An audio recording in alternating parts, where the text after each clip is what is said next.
So now I'm in my spectrometry software where I'm going to be collecting data for fluorescence using an external light source for the spectrometer. So to do the analysis that we're looking for, we're going to click on Analyze Light. So the spectrometer is expecting a light source to be shining down the optical path, and the source of that light will be fluorescence from the particles or solutions that are contained within the cuvette.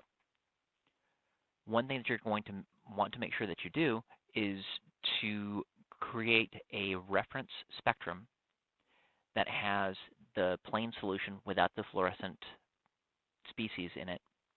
So you can check to see if there's going to be any fluorescence from the spectrometer or cuvette itself. So once you have that set up, you would click on the Record button. You may need to increase the average number of scans for later runs.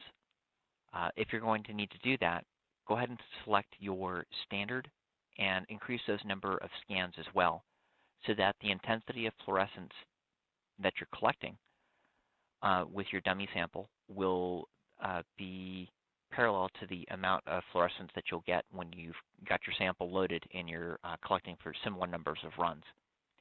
Because fluorescence may not be as strong as other types of signals from the spectrometer, you may need to increase both the integration time and the number of scans to average. By increasing the integration time, that keeps the collection time for each of the bins on the collector collecting for a longer period of time.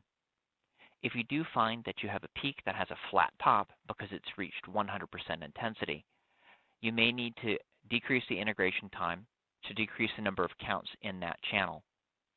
Also, because you're using the external light source, you can also decrease that intensity by moving your light source farther away from the mouth of the cuvette. If you find that the intensity of the signal is not very great across the entire spectrum, you may need to increase the number of scans to average. By doing this, you'll increase the signal-to-noise ratio that will be shown in your data.